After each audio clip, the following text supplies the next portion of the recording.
बिस्मिल्लाहिर्रहमानिर्रहीम। अगर हम अपने बच्चों को हाफिज़ कुरान, आलिम, मुफ्ती वगैरह नहीं बना सकते तो हम अपने बच्चों को इतनी दीनी तालीम तो दें कि वो अपनी ज़िंदगी कुछ ना कुछ इस्लामी तालीमात के मुताबिक गुजार सकें। हमारे बच्चों को इतना तो पता हो कि वज़ू और गुस्ल के फ़राइज़, नमाज वगैरह का तरीका। तो आए आज मिलकर एक नए मिशन को आगे बढ़ाते हैं। और हमने एक मिशन स्टार्ट किया है कि हम रोज़ाना सुबह एक वीडियो अपलोड करेंगे यूट्यूब पे, और उसमें हम आपको इस्लामिक हिस्ट्री से रिलेटेड, इस्लाम से रिलेटेड एक क्वेश्चन रोज़ाना हमारा होगा, सिर्फ 1 मिनट की वीडियो होगी, तो हम वो अपलोड करेंगे। आज का हमारा क्वेश्चन है जी, कुरान करीम की सबसे पहले नाजिल होने वाली सूरा का क्या नाम है?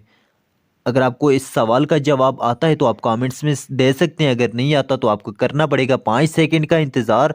5 सेकंड के बाद मैं आपको दे दूंगा इस सवाल का जवाब। तो आपका टाइम स्टार्ट होता है अब से। जवाब सूरह अलक। सूरह अलक जो है वो कुरान पाक की सबसे पहली नाजिल होने वाली सूरह है।